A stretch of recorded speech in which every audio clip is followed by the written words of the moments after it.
Hebreus capítulo 10, 19 ao 25. Diz assim a palavra: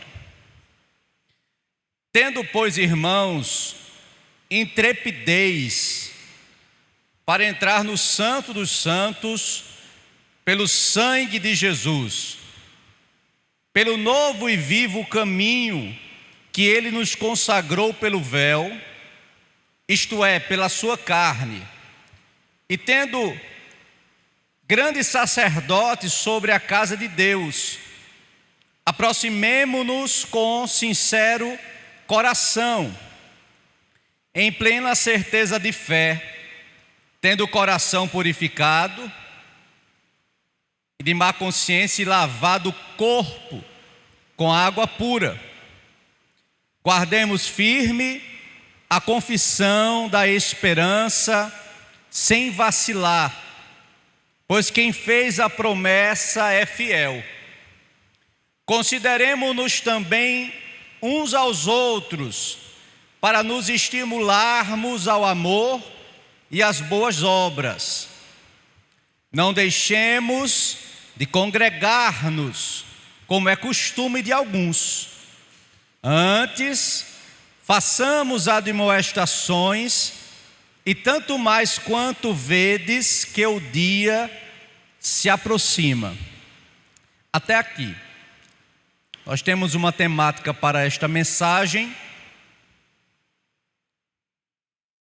princípios cristãos em épocas de trevas. Nunca vivenciamos de tão perto épocas de tanta treva. E você precisa aprender algumas coisas nesta noite para você ser mais balizado, mais instruído na palavra. Eu quero trazer algumas questões introdutórias e, primariamente, eu queria colocar o que não é doutrina bíblica. A primeira grande questão.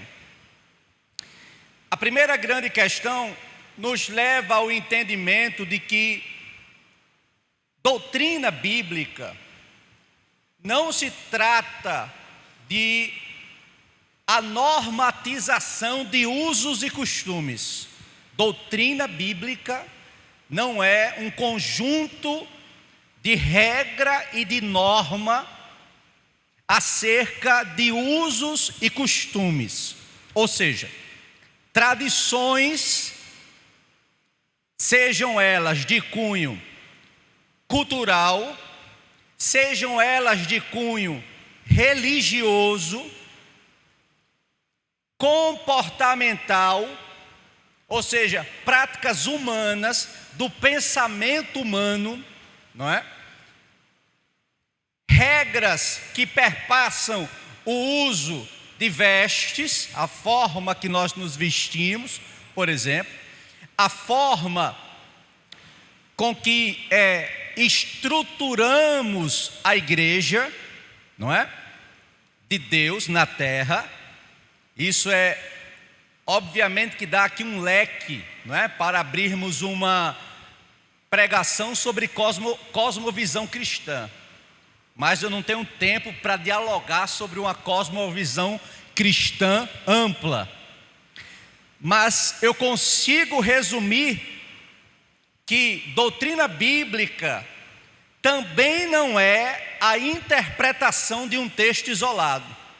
Eu não construo uma doutrina bíblica com um texto isolado. Até porque texto sem contexto é pretexto para heresia. A gente já ensina muito isso aqui. E em terceiro lugar, não é uma imposição denominacional, como nós vemos em alguns lugares, não é? Alguns ministérios que trabalham com imposição denominacional, ou seja, regras locais, não é? Regras denominacionais, regras eclesiásticas que muda somente a depender da placa da igreja. Então aqui quem já foi de outra igreja sabe que existem, não é? Como eu acabei de dizer, usos e costumes, tradições, sejam elas culturais, históricas, tradicionais, comportamentais, não é?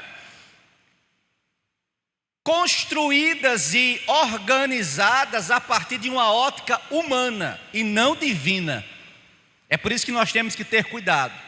E ao mesmo tempo fazendo interpretação de texto isolado, o que por vezes se torna uma heresia, não é? Então, a gente viu essa semana um pastor, não sei se foi dessa semana a matéria, não é? Mas a publicação foi dessa semana, onde ele prega que para sentar na igreja, homem para sentar na igreja, não pode dobrar a perna, porque está em pecado se dobrar a perna. Tem que sentar de perna aberta. Então a gente está num nível teológico tão amadurecido, sabe, que a gente fica pasmo, não é? É gente que não lê Bíblia, é gente que não conhece Bíblia, para trazer esses besteiróis, não é? Isso é um besteirol. Você levar para o púlpito uma coisa dessa, você levar para um púlpito que homem não pode usar barba, não pode ter bigode, você perder tempo com uma besteira dessa, é de uma ignorância muito grande, não é? E por isso que eu estou introduzindo esta temática para trazer agora o que é uma doutrina bíblica. Pastor, então, o que é uma doutrina bíblica? Uma doutrina bíblica são afirmações bíblicas com respeito acerca do que devemos acreditar, alinhadas às consequências eternas destas verdades. Então, na Bíblia Sagrada, eu tenho verdades bíblicas que me auxiliam a entender como eu devo andar, falar, proceder, viver na presença de Deus e para Deus. É isso que a Bíblia nos ensina. Por isso que a gente fala que tem consequência na eternidade. Por quê? Porque reverbera para a eternidade. Reverbera para a eternidade, não é? Então quantos aqui não viram? Por isso que reverbera para a eternidade. Quantos não já viram alguém sair da igreja porque cortou uma franja e foi disciplinado? A gente não viu não, né, Valdilene? A irmã dela, né? Né? Você entende? A ignorância, como a gente viveu tempos de ignorância, e a gente tem que pregar hoje a palavra, a verdade, para ninguém estar preso à ignorância. Então, me traga exemplos, pastor, de doutrina. Aí tem gente que diz assim: eu vou para o culto de doutrina. O que é um culto de doutrina? Tem como entender o que é um culto de doutrina. O que é um culto de doutrina? Porque doutrina é a Bíblia Sagrada. Doutrina é doutrina da Trindade. O que é doutrina da Trindade? Deus é um só. Isso é a doutrina da Trindade. Verdade revelada. Deus é um só, mas existe em três pessoas: Pai, Filho e Espírito Santo. Isso é uma doutrina. Isso aqui é uma doutrina. Doutrina da salvação, outra doutrina bíblica. A salvação é pela graça. Aonde você for, quem pregar que a salvação é porque você é bonito, e você vive fazendo caridade por aí, você é muito bonzinho, isso não é doutrina de salvação. A doutrina da salvação é: a humanidade é salva pela graça, mediante a fé na pessoa de Jesus Cristo, e não por obras. Você entende? Doutrina é isso. Doutrina é isso. Doutrina das Escrituras. O que é doutrina das Escrituras? Ora, a Bíblia, ela é inerrante. Não há erros na Bíblia.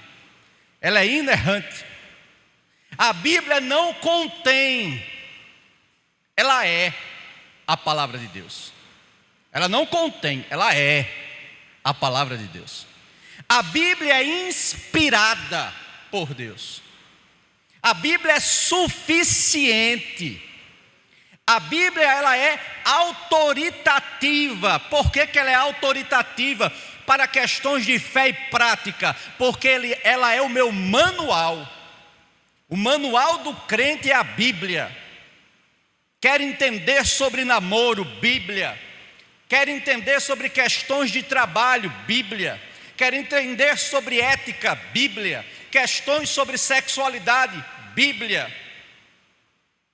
Casamento? Bíblia. A Bíblia responde tudo. Tudo. Diga amém.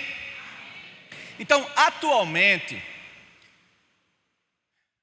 no Brasil e no mundo, a gente vive uma apostasia dos púlpitos de todo o país.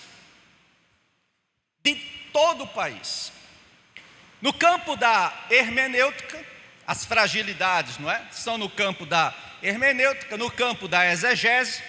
Nós praticamente tripudiamos as Sagradas Escrituras ao nosso bel prazer. Porque a gente vem para púlpito para pregar o que o povo quer ouvir. E a gente tem que estar aqui para pregar o que você muitas vezes não vai querer ouvir, mas vai fazer bem para a sua alma. Você entende? Eu não estou aqui para pregar, para deixar você sorrindo, ou quem sabe, de bom humor. Você não veio para cá para isso. Não é essa a intencionalidade de um culto racional. A intencionalidade é você vir para cá para encontrar com o seu Deus, adorá-lo, exaltá-lo, enaltecê-lo e ser alimentado, porque a palavra, ela é o quê? Alimento. A palavra é alimento. Então, nós não cultuamos, não é? E nem nos deslocamos para os cultos para que ele seja estruturado ao nosso bel prazer. Fala aí, pastor, alguma coisinha para alegrar meu coração. Isso não existe, irmão. Isso não existe. A palavra, ela edifica, ela conforta, ela exorta, ela ensina, ela liberta. A palavra tem várias funcionalidades, várias. E precisamos entender isso, para não mancharmos o púlpito com as teologias falsas. Teologia da prosperidade, teologia da pobreza também, né? Que eu vou pregar estou preparando. Vou trazer a teologia da pobreza, não é? E as outras que nós estamos acompanhando de olhos muito abertos no país inteiro o que está acontecendo, para que não aconteça aqui. Para que não aconteça aqui, não é? Então, isso é uma blasfêmia. É um tempo em que homens que inclusive foram conhecedores das doutrinas sagradas, das verdades sagradas, estão apostatando, porque estão seguindo uma onda, não é? Que é muito perigosa, uma rota que é muito perigosa, a de agradar homens. pregador que vive para agradar homens, que ele vem para o púlpito com uma intencionalidade de agradar homens, ele já não devia estar no púlpito. Ele já não deveria subir. Nós precisamos estar no púlpito com a intencionalidade de agradar a Deus. Então, os apóstolos, eles exigiam fidelidade com as verdades reveladas. Veja Gálatas 1 e 8. Veja a nobreza. Veja a nobreza do que Paulo escreve. Veja a fidelidade que Paulo quer levar a igreja da Galácia a ter. Veja que coisa maravilhosa. Isso aqui é alguém que leva a sério o Evangelho. Que leva a sério o Evangelho. E se preocupa com a igreja. E aí Paulo vai dizer: mas ainda que nós... Primeiro Paulo está dizendo nós, porque ele está dizendo assim: vai que até a gente mesmo se atrapalhe. Entende? Ele está se colocando no meio. Ainda que nós, ou mesmo um anjo vindo do céu, vos pregue evangelho que vá além do que vos temos pregado, seja anátema. Pronto, não é de confiança. Não aceitem. Não recebam este evangelho. Você entende? Então, a verdade é de importância central. Quando falamos de evangelho genuíno, nós estamos falando de centralidade das Escrituras, que é definitiva para a salvação. Tem muita gente com boa intencionalidade de servir a Deus, mas em lugares que não ensinam as verdades das Escrituras e levam o povo ao engano. Você entende? Então tem muita igreja de Jesus dentro de templos que não são de Deus. Você entende o que eu estou falando? Sendo por vezes ludibriados. Que Deus os alcance e os tire de lá. Precisamos orar pelo país. Precisamos orar pelo Brasil. Aí a gente diz assim: mais uma igreja ali na esquina, porque você passa, se você calcular, fizer uma rota daqui para o Valentina, você encontra, eu acho, que umas 30 ou 40 igrejas. Igrejas que eu estou falando, obviamente aqui, você sabe, estou falando de um CNPJ aberto, não é? De um templo desse. Estou falando de pessoas, estou falando de um templo. Aí você diz: que bênção. Não sei se é bênção. Que maravilha, 40, não sei. Não sei o que é pregado lá dentro. Não sei quem é o pastor. Não sei o que de fato é ensinado enquanto doutrina. Você entende? Então nós não devemos nos alegrar porque estamos vendo muitas igrejas abertas.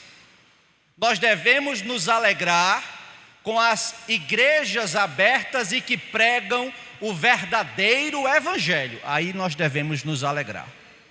Você entende?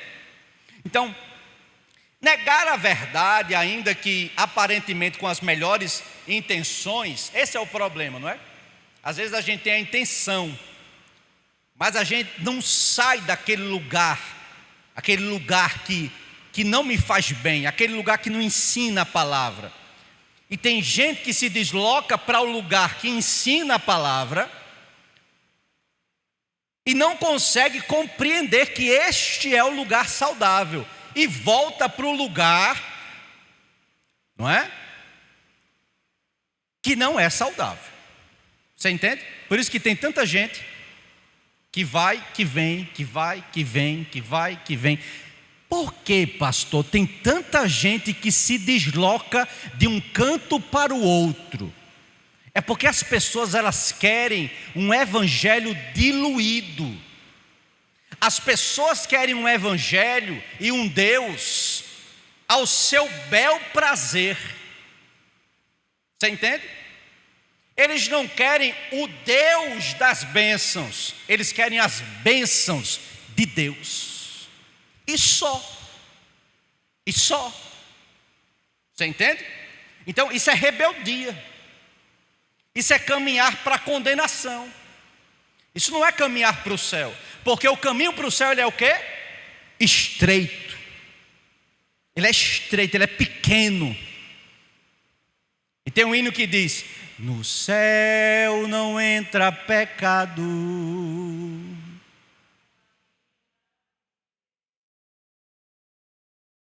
Não entra pecado. Entende? Não entra. Entra quem? Entra os santos de Deus, lavados e remidos no sangue do Cordeiro. Quando você se desloca para cá e você está escutando a palavra está limpando você. A palavra está chegando no seu coração. Porque diante de Deus a gente não se mascara. Diante de Deus tudo está desnudo. Diante de Deus nada é encoberto. Diante de Deus tudo está às claras. Ele vê tudo, Ele sabe de tudo, Ele é conhecedor de tudo. Você entende?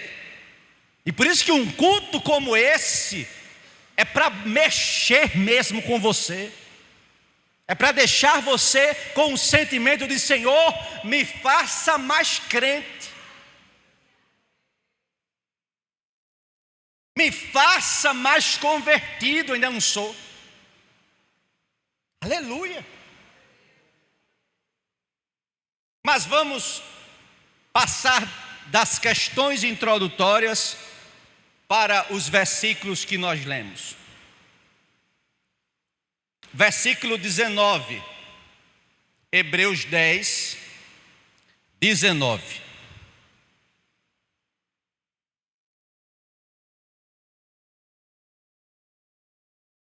Tendo, pois, irmãos, ousadia para entrar no santuário pelo sangue de Jesus, pelo novo e vivo caminho que Ele nos consagrou, pelo véu, isto é, pela sua carne, e tendo um grande sacerdote sobre a casa de Deus. Primeira pergunta: como viver com princípios cristãos em épocas de trevas? Pastor, como eu posso permanecer cristão numa época tão tenebrosa? Como? Primeiro, precisamos viver de forma condizente com a fé que professamos. Então, a teoria ou a teologia que nós introjetamos em nosso ser, não é? Nós precisamos transferi-la para ações do dia a dia. Aquilo que você professa enquanto fé, você precisa transferir para o seu dia a dia. Tiago 2:17. Assim também a fé, se não tiver obras, por si só é morta. Então, como é que está a nossa fé, se a gente fizer um apanhado hoje? Como é que está a nossa fé? Viva ou morta? Porque sem obras de justiça, ela é o quê? Morta. Você entende? Então, pela fé no Senhor Jesus, o que conquistamos? Primeiro, intrepidez. Olha o que o versículo diz: tendo, pois, irmãos, ousadia, que é a mesma coisa que intrepidez, para entrar no santuário pelo sangue de Jesus. Então, não é algo que nós ainda vamos alcançar, nós já alcançamos, nós já temos, Deus já nos deu ousadia, Deus já nos deu intrepidez. Tendo em vista o quê? Levarmos uma vida piedosa e levarmos uma vida produtiva. Nós precisamos produzir. Olhe para o seu irmão e diga para ele: seja útil. Produzir, seja útil. Produza, plante. Você, ora, já tem acesso livre ao Pai. Por que eu tenho acesso livre ao Pai? Por causa do sangue de Jesus. Por causa do sangue de Jesus, eu tenho acesso ao Pai. A partir do nome do Filho, a partir do sangue do Filho, a partir da morte do Filho, a partir da ressurreição do Filho, eu tenho acesso agora ao Pai. Porque Jesus ressuscitou. Aleluia. Jesus abriu o caminho. Jesus rasgou o véu. Glória a Deus. Então, hoje entramos com ousadia e com intrepidez. A gente não precisa bater a porta para entrar na casa do Pai. Por quê, pastor? Porque a porta está aberta para o Filho. Você entende? A porta está aberta. Então, por isso que ele diz: tendo, pois, irmãos, ousadia para entrar aonde? No santuário. Santuário é o que aqui? Metaforicamente falando, o que é o santuário? Presença de Deus. Que santuário era esse? O santuário lá do deserto, que Deus mandou Moisés construir para habitar no meio deles. Mas agora, pelo sangue de Jesus, pelo véu que foi rasgado, nós entramos sem fazer cerimônia na casa do Pai. A casa do Pai está com a porta aberta para o Filho entrar, com ousadia, com intrepidez. Mas para quê, pastor? Primeiro, se você perguntar por que Deus me deu ousadia, por que Deus me deu intrepidez? Primeiro, para proclamar o Evangelho com coragem. Atos 4:29. Agora, pois, ó Senhor, olha para as suas ameaças e concede aos teus servos que fale com toda a ousadia a tua palavra, para anunciar o Evangelho.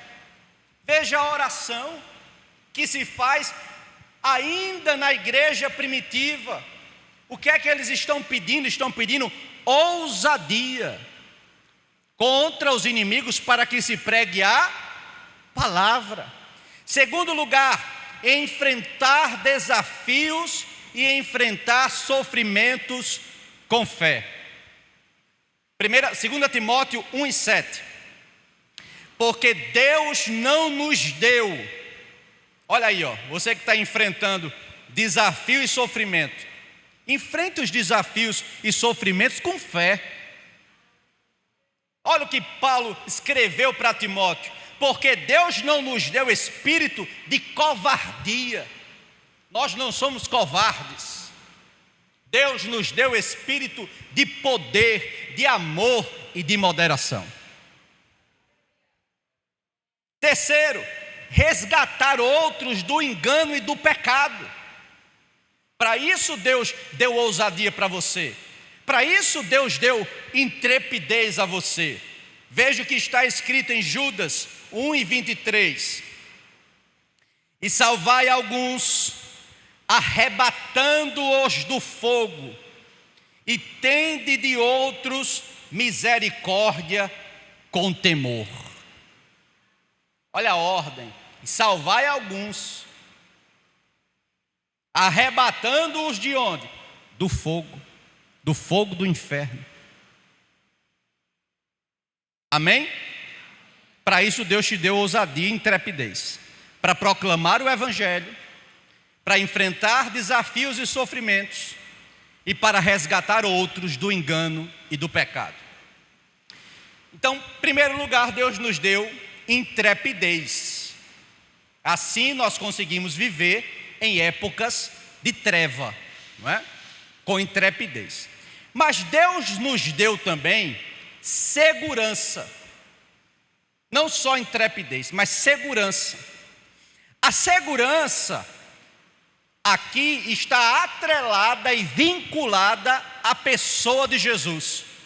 Você nesta noite, mesmo que você não sinta, porque nem tudo é sentido, mas não é porque você não está sentindo que não está acontecendo, porque a palavra diz que você está seguro e segura, e que ninguém pode arrebatar você da mão de Jesus. Você está guardado e você está guardada. Pastor, não sinto muito isso. Não tem problema, a Bíblia é a Bíblia e está escrito, e se está escrito é verdade. Aleluia! O sumo sacerdote nos dá confiança, Jesus nos dá confiança para entrarmos na presença de Deus. Jesus está ao nosso lado, não só nos dando segurança, não só nos livrando do mal, mas Jesus está do nosso lado, intercedendo por nós. Ele intercede por mim e por você, diante do Pai. Então, se o sumo sacerdote, que é Jesus, está lá no céu, sabemos que lá é o nosso lugar também. João 14, 1-3. Não se turbe o vosso coração, credes em Deus, crede também em mim. Na casa do meu Pai há muitas moradas. Se não fosse assim, eu vou-lhe teria dito, vou preparar-vos lugar. E quando eu for e vos preparar lugar, virei outra vez e vos levarei para mim mesmo, para que onde eu estiver, estejais vós também. Você é morador passageiro da terra, você vai para o céu com Jesus. Aleluia! Glória a Deus. Versículo 22, caminhemos, cheguemo-nos com verdadeiro coração, e inteira certeza de fé, tendo os corações purificados da má consciência, e o corpo lavado com água limpa. Mais uma vez a mesma pergunta nos é dirigida: pastor, como viver em plena adoração? Veja, cheguemos-nos com verdadeiro, não com fingimento, não com falsidade, verdadeiro coração. Quando ele fala de verdadeiro coração, em inteira certeza de fé, ele está dizendo plena adoração. E esse é um outro desafio. Como viver em plena adoração em tempos de treva? Como? Como? Em primeiro lugar, uma vida frutífera, ela perpassa primariamente em mantermos uma vida de adoração. O que se configura a adoração? Em primeiro lugar, a adoração, ela é benéfica para nós. Nós precisamos entender isso. Nós fomos feitos para a adoração. Nós fomos criados para a adoração. E Ele exige de todo aquele que é seu adoração. Então, na adoração, o que é que acontece, pastor, quando eu estou adorando? Eu encontro remédio. Quando eu adoro, eu encontro remédio para a minha alma, para o meu espírito e para a minha carne também. Então, a adoração, ela é o nosso maior privilégio. Você que está aqui nesta noite e que veio com o coração, aqui ó, verdadeiro coração. Você que veio com verdadeiro coração, você é privilegiado nessa noite. Você é privilegiado. Por quê? Porque você está adorando e essa adoração está promovendo liberdade em você. Então, não há sentido para os cristãos viverem uma vida sem adorar a Deus. E aqui abre parênteses. Adorar a Deus não é só na igreja, porque parece que a gente só cultua a Deus aqui.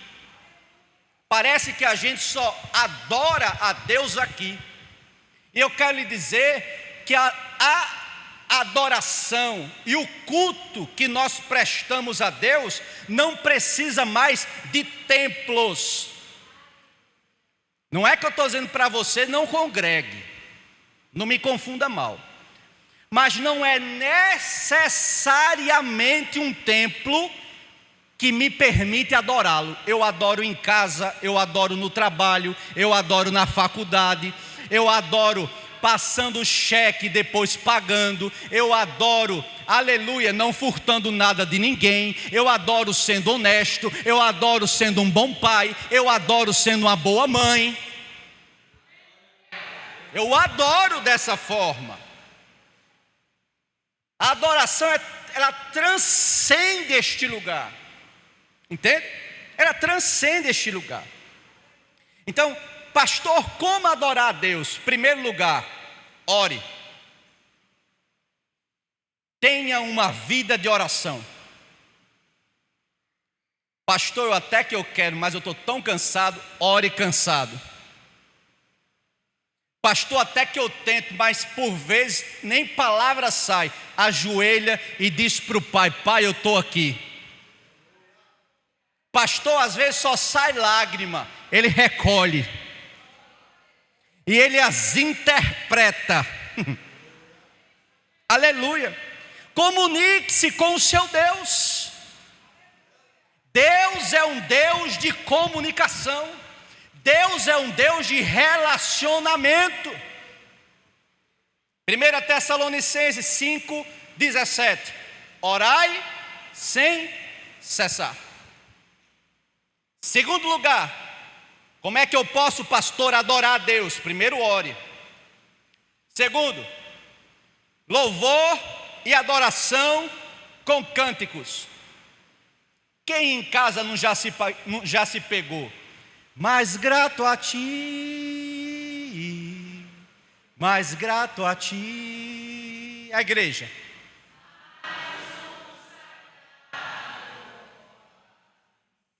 Lavando louça.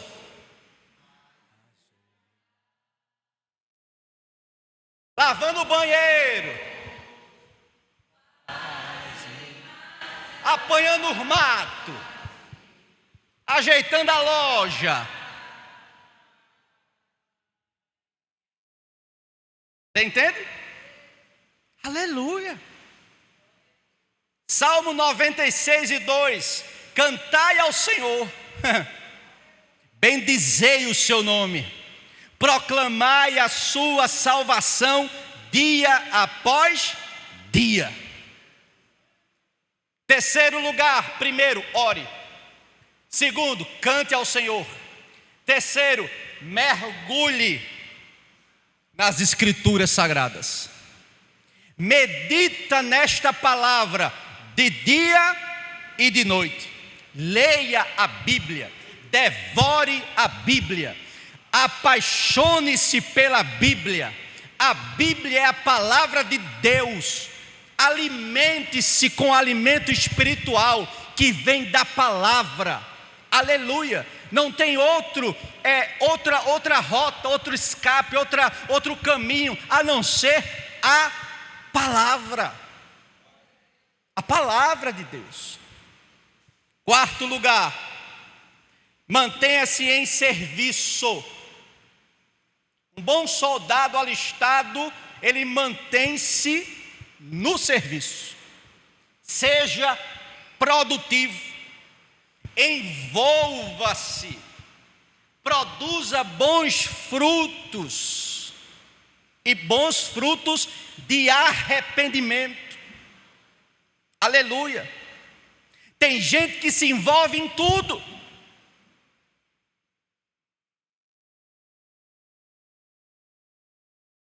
E se envolve no que não deve.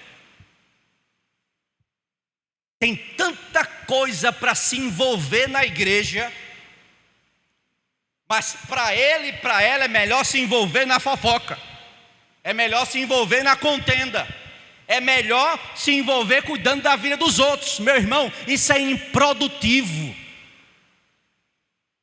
Isso é improdutivo. A produção para o reino é para a glória do rei. E eu não glorifico o rei sendo improdutivo, somente produzindo bons frutos. Jesus foi até a figueira estava o quê? Sem, só tinha o quê? Folha. Ele olha para a figueira, amaldiçoa a figueira. De ti não vai sair mais fruto. A figueira, aconteceu o que com a figueira? Secou, morreu. Você quer secar? Quer secar? A figueira, você acha que a figueira era o quê? Metaforicamente falando, simbolicamente falando, Israel.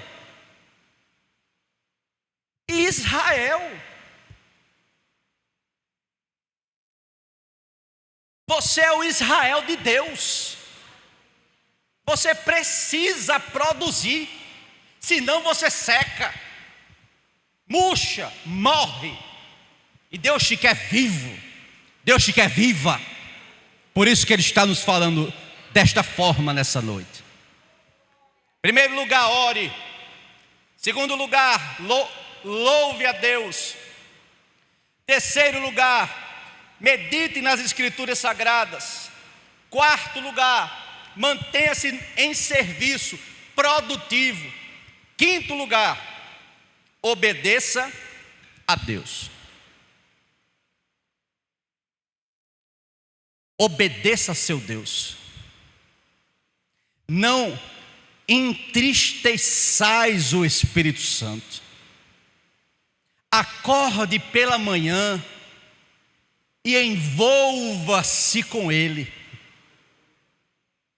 Senhor, vem comigo no meu dia.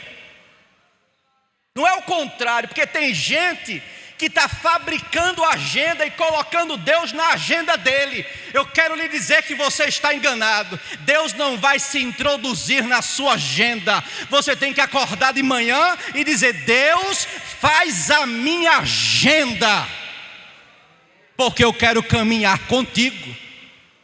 Qual é a tua programação de hoje, Pai? Quais são os caminhos de hoje, Senhor? Você entende? Aleluia. João 14:15. Se vocês me amam, obedecerão aos meus mandamentos.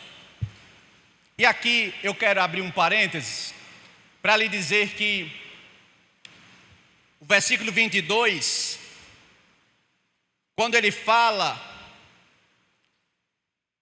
para nos achegarmos a Deus com uma fé verdadeira, com um coração verdadeiro, com os corações purificados da má consciência e o corpo lavado com água limpa, nós vamos para Romanos 12, e eu queria que você acompanhasse. Verso 1.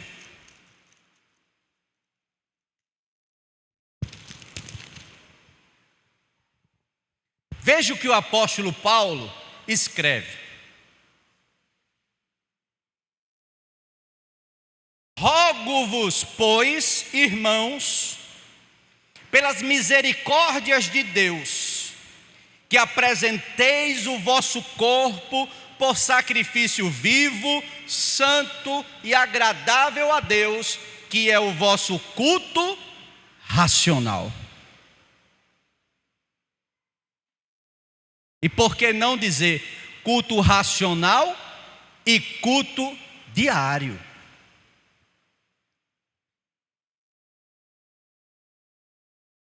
No verso 25, diz o seguinte, em Hebreus 10: não deixando a nossa congregação, como é costume de alguns. Vou repetir. Não deixando a nossa congregação, como é costume de alguns. Quem quer adorar a Deus aqui? Congregue. Você foi chamado para congregar. Tenha um pastor. Tenha um endereço fixo. Congrega onde? Irmã Quitéria. Irmão Everton, quem é seu pastor? Irmã Jéssica, onde é o endereço da sua igreja? Eu quero ir visitar. Congregue. Estar na igreja aos domingos, entenda, não significa nada. Se você colocar em seu coração que você está se deslocando para um ajuntamento de pessoas. Congregar é diferente de ajuntar-se. É diferente.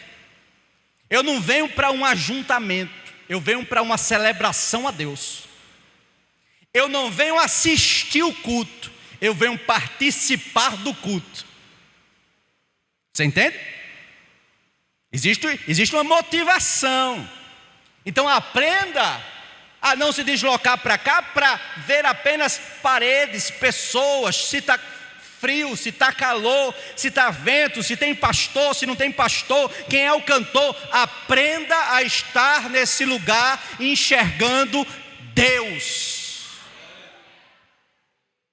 Seu encontro aqui não é comigo, seu encontro aqui é com Deus. Aleluia, e com seus irmãos, e comigo também, porque isso é unidade, mas prioritariamente é com Deus. Prioritariamente é com Deus. Então congregar é o quê? É fazer parte, é senso de pertencimento. Agora, ajuntamento é bater ponto. Quando eu estou no ajuntamento, no sentido do ajuntamento, eu vou só bater ponto. Mas quando eu estou congregando, não. Quando eu estou congregando, eu faço parte. Eu faço parte. Eu tenho um senso de pertencimento. É igual Davi. Davi diz: o Senhor é o meu pastor. Você quer um senso de pertencimento maior do que esse?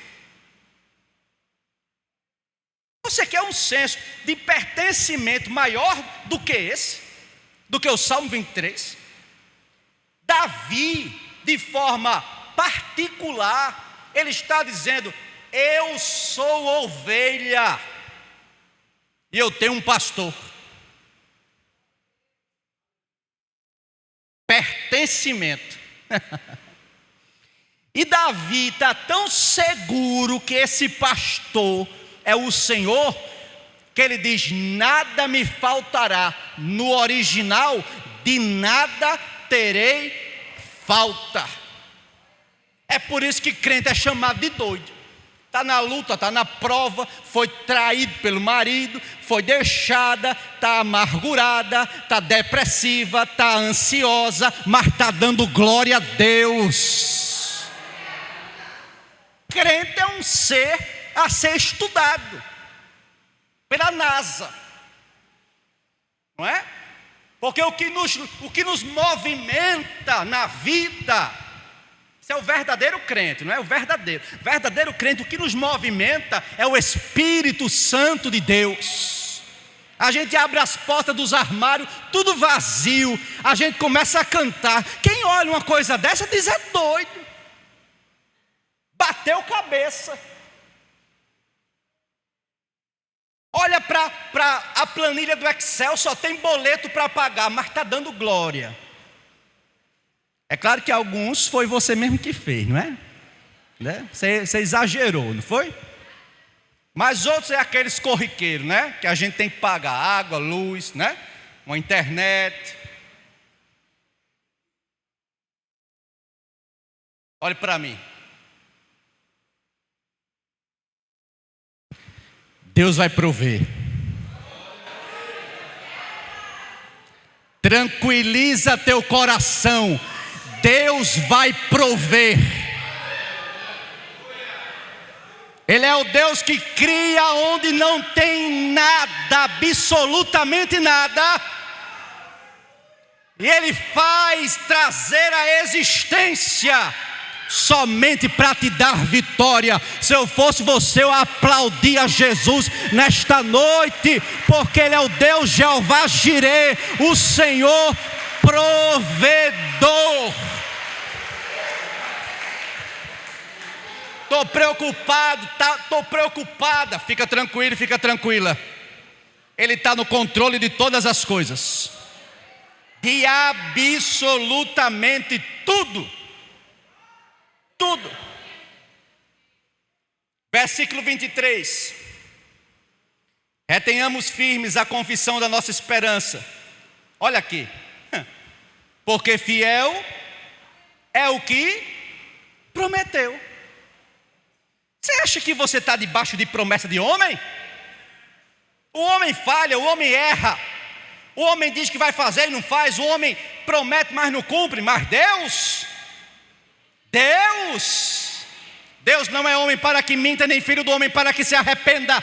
Operando Deus, quem impedirá na sua vida? Ninguém.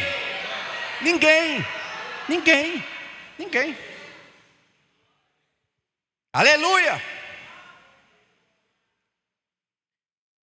Os cristãos são chamados a uma vida de verdade, de sentido, de propósito. Entenda uma coisa, nós não somos incrédulos, nós somos crentes. A gente não faz parte da turma que não crê, a gente faz parte da turma que crê. O sangue está jorrando na canela e a gente está dizendo: não te largo. Eu estou aqui, Jesus, segura, por favor, na minha mão, segura. E Ele vem e segura. A palavra grega para confissão é homologia, que significa manter-se firme em sua confissão de fé de forma prática. Então, o que acontece? Acontece que o evangelho no Ocidente, ele vem sendo pregado de forma arbitrária, no nosso país principalmente, de forma antropocêntrica, de forma que o pregador suba no altar, ele suba no púlpito para deixar todo mundo bem. Mas pregador que é pregador não precisa de aplauso. Desconfie desse povo que tem Instagram, que fala muito e que está só atrás de curtida. Desconfie. Só atrás de aparecer. É pregador de 10, de 12, de 15 anos. Eu nunca vi isso na minha vida. Não tem uma experiência para contar de vida. Somente se lembra das fraldas que a mãe limpou, só. Está lá pregando o evangelho, ensinando a homem barbado. A que ponto chegamos? Antigamente as mães, essa é a nossa sociedade. As mães diziam: menino, vem para casa, menino, que está tarde. Quem lembra? Hoje em dia você está dizendo: menino, solta esse celular, vai brincar de uma bola. O menino está dentro de casa, preso, com o celular na mão, com a tela na mão, enfeitiçado. Não era assim antigamente? Que tempos são esses? Tempos terríveis. Antigamente, o menino levava uma chicotada, né?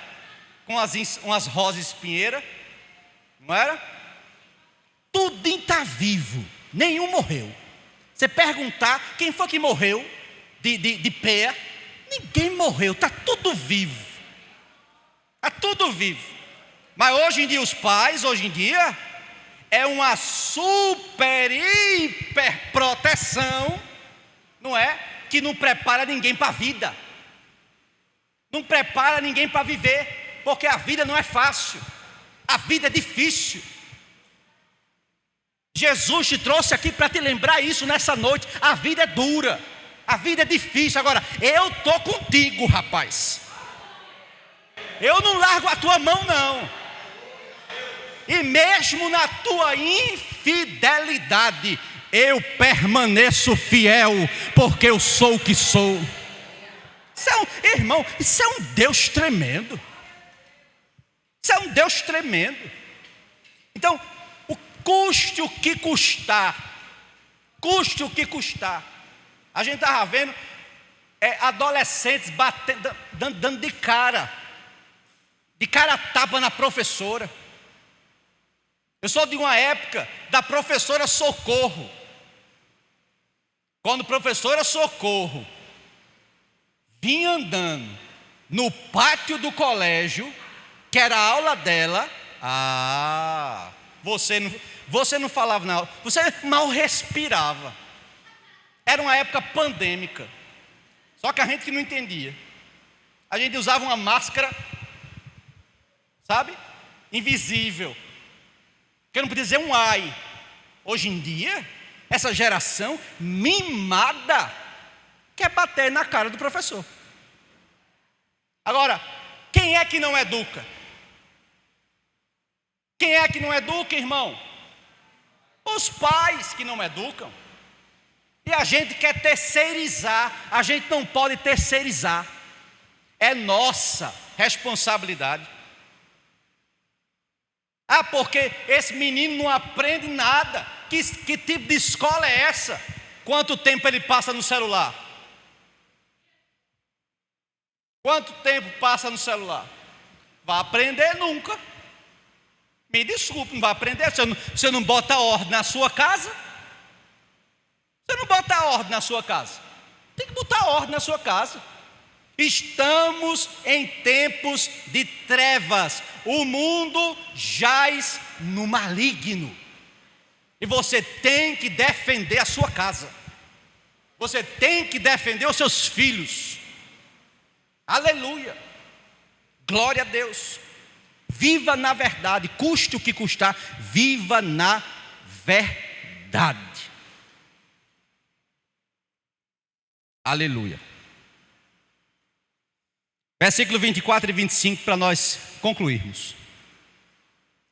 E consideremos-nos uns aos outros para nos estimularmos ao amor e às boas obras, não deixando a nossa congregação, como é costume de alguns, antes admoestando-nos uns aos outros, e tanto mais quanto vedes que se vai aproximando aquele dia.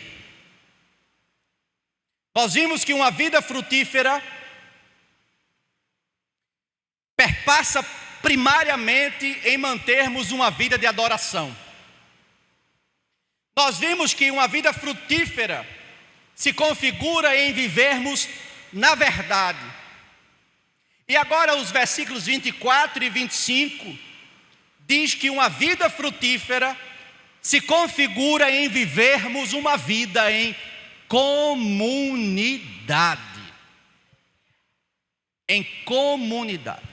A primeira instrução é: consideremos-nos uns aos outros. Ou seja, não seja individualista.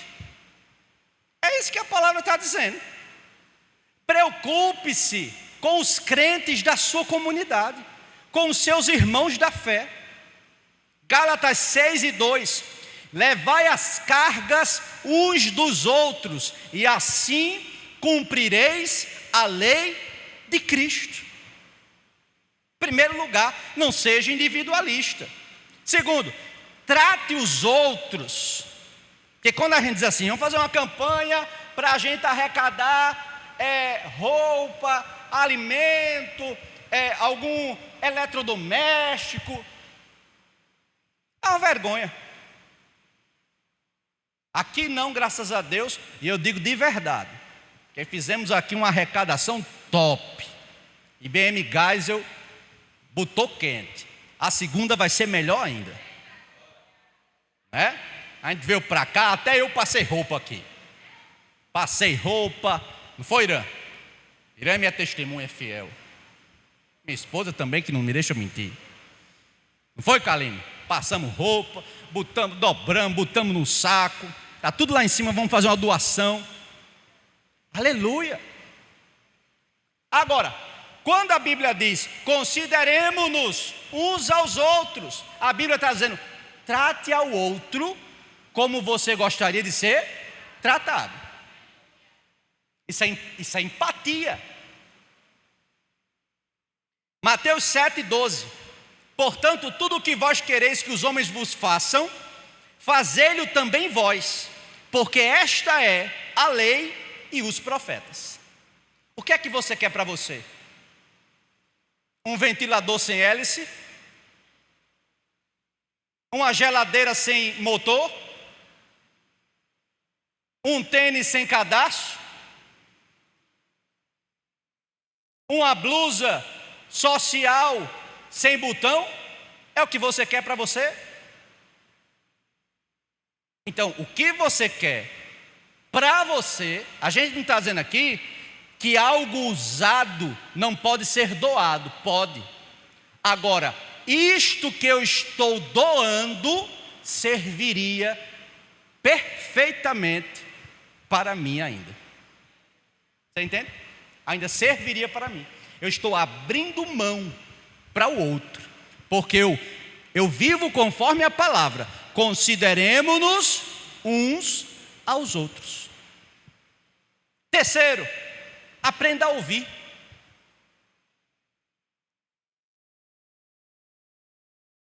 Tem gente que calado é um poeta.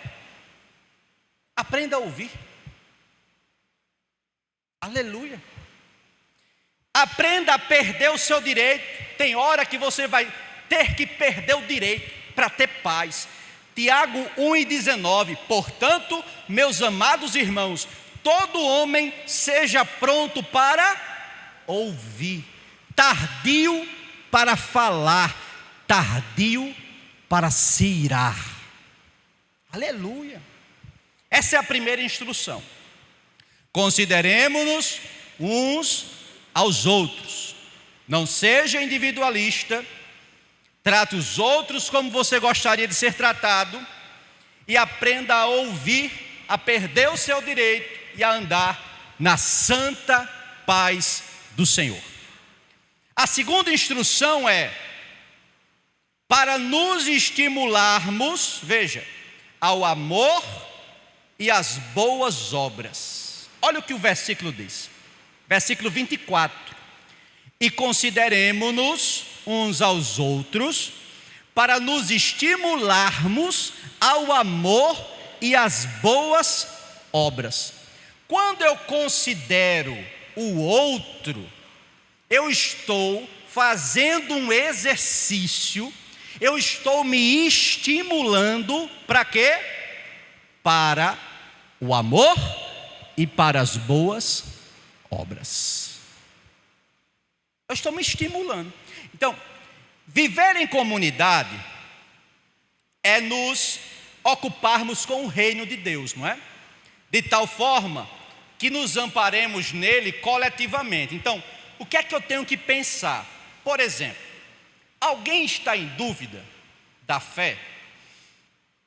Há alguma pessoa na igreja desencorajada? Existe na minha comunidade, no meu coletivo, alguém que está sendo tentado e precisa conversar com alguém, precisa de oração? todos os casais da igreja estão bem, está tudo ok, como é que está os casamentos da igreja? Os jovens da igreja precisam serem ouvidos? Existe algum jovem na igreja precisando de ajuda? Isso é igreja, isso é ser igreja. Então, nós precisamos, a partir desta palavra, sairmos de um campo de religiosidade, de alienação e de fundamentalismo. Crente é crente, e crente não é religioso. Crente não pode ser fundamentalista, e crente não pode ser alienado. Não é porque você é crente que você é alienado. Você tem que conhecer. O meu povo perece por falta de conhecimento. Você tem que conhecer. Então, viver em comunidade é praticar o encorajamento coletivo, potencializando cada vez mais que percebemos que o grande dia se aproxima. Então veja o que ele diz: não deixando a nossa congregação, como é costume de alguns, antes admoestando-nos uns aos outros, e tanto mais quanto vedes que se vai aproximando aquele dia. Irmãos, Jesus está voltando. Não perca mais tempo com nada. Não perca mais tempo com nada mesmo, nada. Viva a sua vida. Pastor, vou namorar. Namore, meu filho. Vou noivar. Noive, meu filho. Vou casar.